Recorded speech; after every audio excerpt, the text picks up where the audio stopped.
Hey everyone, it's Josh, and yes, today it's time to talk about The Last of Us, which is halfway into its first season already. That was fast. I'm gonna let you all know how I feel about the show so far and give you an episode by episode breakdown with a score for each. I'm gonna have an extended breakdown for episode 5 since that just came out, so make sure you stick around for that. While you're here, make sure you like the video so you can help your local small YouTube channel. Yeah, The Last of Us was created by Craig Maizin and Neil Druckmann. It's based on the 2013 Naughty Dog PlayStation game of the same name that came out in 2013. The story follows Joel and Ellie, 20 years after an outbreak of mutant cordyceps fungus that ravages the world, transforming its human hosts into aggressive creatures known as the Infected. In search of his brother, Joel agrees to smuggle Ellie out of a totalitarian quarantine zone to a nearby rebel camp to get the transport he needs. Their journey quickly changes after Joel finds out that Ellie is immune to the infection. Everything goes very well and no one dies. I get so nostalgic when thinking about the time the game came out. I was in college studying film, and the story really inspired me to the point that I wanted to start writing a lot more. It was one of those rare games that had such a great story and gameplay to match that it kind of made me reevaluate the capacity video games have to tell a cinematic story. And when I heard that it was being adapted, I was excited, but also cautiously optimistic because, let's face it, most video game adaptations, even with good source material, just don't really end up working that well in live action. I also didn't know how I felt about Pedro Pascal being cast as Joel and Bella Ramsey as Ellie. I like Pedro Pascal, and Bella Ramsey pretty much steals every scene she's in Game of Thrones, but based on the types of performances I've seen from them, neither of them are the first actors I would think of when casting these roles. So far though, both of them have done a fine job playing these characters, and I've enjoyed the rest of the supporting cast, including Anna Torv, Sarah Miller, and Nick Offerman, who delivers a performance with much more range than I would have ever expected from him. This series so far has done a great job of adapting this story to live action, while also not losing the spirit of the game. All the changes they've made for the TV series I think have been very appropriate. They range from small trims around the edges with some moments of the story to much bigger things like how this fungal infection spreads. Instead of it being through airborne particles like it was in the game, you have to either get physically bit by a zombie or you have to eat contaminated food, which the fungus has seeped its way into. Airborne-based pandemics like COVID-19 spread super easily, so it would have been really difficult for the writers to try to get around that without making some of these characters look invincible, like Joel. That was one of my biggest issues with the game. Like, how has Joel not been infected yet with these airborne spores that are everywhere? I'm also glad they decided to adapt it into a TV show versus a film, because it would have been impossible to try to fit all of that story in the game in 3 hours or less. I'm gonna jump into story details now and talk about the different episodes, which means spoilers, so if you don't want to hear any, go to this point in the video. There's your warning. 3, 2, 1. If I had to rate all the episodes so far, the first episode is a 9 out of 10, second episode is a 6 out of 10, third a 10, fourth a 6, and fifth is an 8 out of 10. I don't think the show could have done a better job handling the first part of the story as it did with episode 1. It sticks very closely to the game, but adds a few details here and there to flesh out the narrative. I love that it spent a good amount of time with the character Sarah. She's pretty much the protagonist in that first episode, which makes it sting that much worse when she dies. Cried in 2013, cried in 4K, cried in live action. I like the second episode, but I felt like the flashback at the beginning is a little drawn out.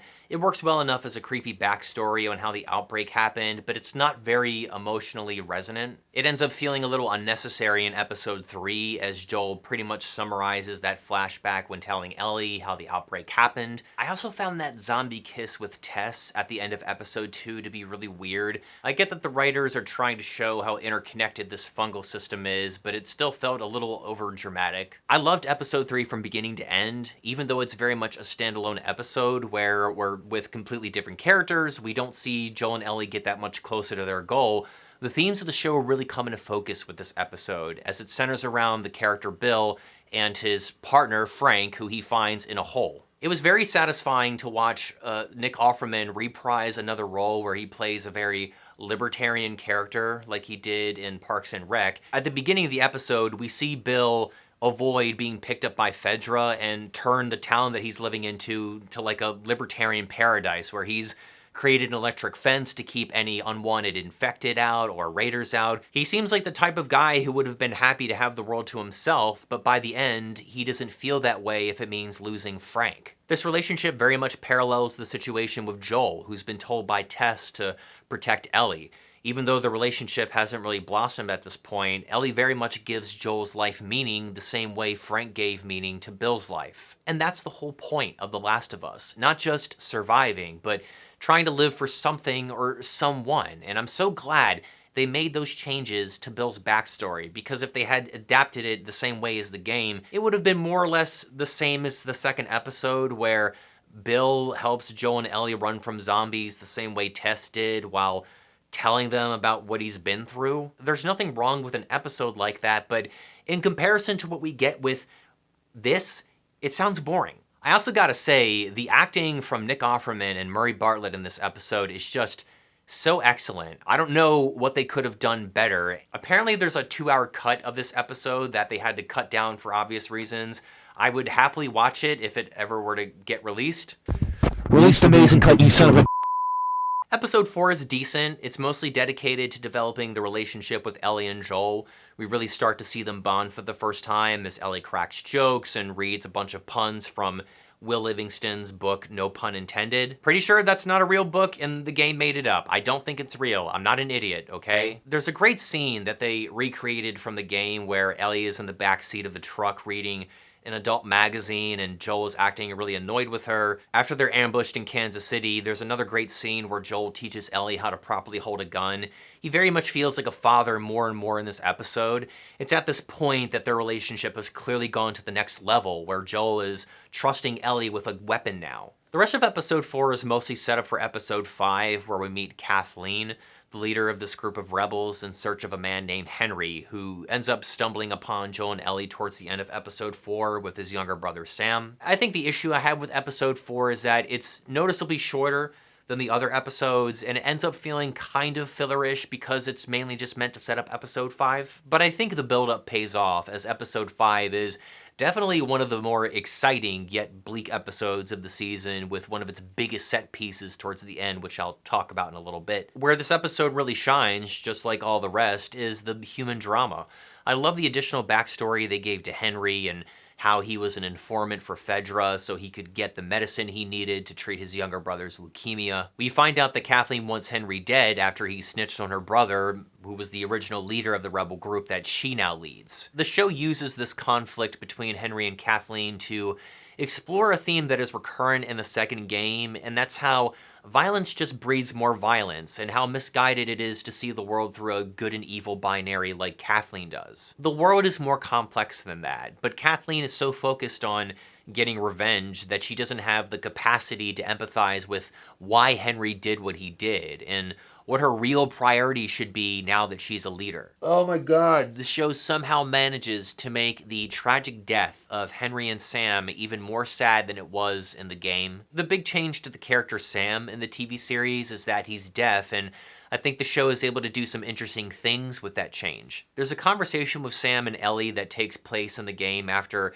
Sam has been bitten by an infected, and they talk about what they're afraid of. In the show, Sam has to use a magnetic sketch pad to communicate. Every time they are writing these responses out, it just takes a while, and it really adds a lot of tension and suspense. After Sam shows Ellie he's been bitten, she starts aggressively writing on this pad and trying to reassure him that he'll get better by cutting herself and putting her blood on his wound, hoping that it will treat it. She probably knows deep down that the infection has probably spread through most of his body, and putting blood on his wound is probably not going to fix it. It's important to note that Sam is age 8 in the show instead of 16 like he was in the game, which makes this moment even that much more heartbreaking. He asks Ellie if she'll stay awake with him, as he's understandably horrified, and she promises she will, only to fall asleep and wake up the next day and find out he still can't hear, but has turned. Which is such a sad and yet poetic way of answering a question Sam asks Ellie earlier, which is, if you turn into a monster, is it still you inside? It's such an emotional scene, and it's another example of how the show will take these important moments from the game and make subtle changes to give them that much more impact and meaning. The show continues to have amazing performances by its supporting cast, including Lamar Johnson, Kevionn Woodard, and Melanie Lynskey, who are all so great. Melanie Lynskey really nails the psychotic kindergarten teacher vibe that I think the director was going for. Episode 5 also features probably the best action scene of the show so far, where Ellie, Henry, and Sam have to escape Kathleen. They nearly get run over by a truck, and then a massive horde of infected, pushed underground by Fedra, emerges from the ensuing truck explosion. It's a good scene, although I did find it to be a little cartoonish when Joel is headshotting all of these infected one after the other, just like you would have in the video game. It felt very fan servicey, and so did the moment when the bloater appeared. The only reason I felt like the bloater was in the game was to provide a tank-like enemy to defeat so the gameplay would be more interesting. You gotta make the gameplay fun, and you're not gonna ask as many questions about where this zombie came from, because it's a game at the end of the day, and games aren't necessarily always supposed to make sense with its story. The bloater's inclusion in the TV show just raises questions about, like, why do these types of zombies exist? How does it happen? What's the process? I was also wishing the scene had been more violent. We don't get a lot of those gnarly close-ups of the infected clawing, biting, and ripping flesh off. This scene is clearly trying to demonstrate why humans weren't able to deal with this outbreak, and the amazing wide shots of the rebel militia hopelessly unloading at this horde communicates that, but I think some additional up-close and personal violence could have helped better illustrate how horrific and demoralizing the experience was fighting them. The best scene of this entire sequence is when Ellie is inside of a car hiding from the chaos, and you see a child clicker slither its way into the back seat and then contort its way towards the front of the vehicle. Very much an uncomfortable scene, and I think it all had to do with the fact that the camera was a lot closer to the action. We do get that moment of the bloater ripping Perry's head off, but like a lot of other things you see, it's at a distance. With all that said, I do want to give the show credit for using the zombie horde in a much more climactic way when compared to some other zombie shows. The Last of Us doesn't reinvent the zombie apocalypse drama, but it does go out of its way to focus more on the human element than showing and killing a zombie every 5 minutes like The Walking Dead did. Because a lot of the zombie carnage is assumed and often off-screen, like it was in the first episode, it makes moments like these that much more terrifying. But the production design, the costumes, the music, the acting, everything has been on point, and I'm really excited to see how the show continues. The only thing I'm still skeptical about is seeing how the show adapts other parts of the game that are more gameplay heavy with less cutscenes. Episode 2 covered a part of the game that is very gameplay focused, and that's probably part of the reason why it felt a little bit slower to me than the others.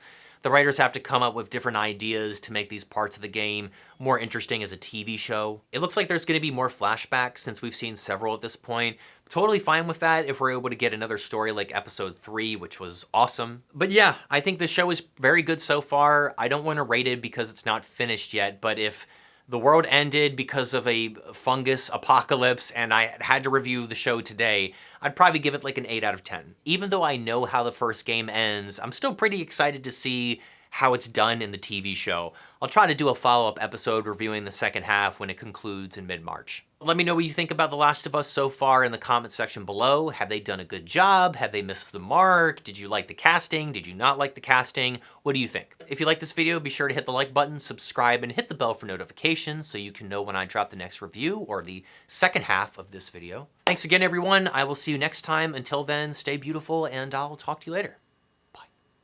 Bye.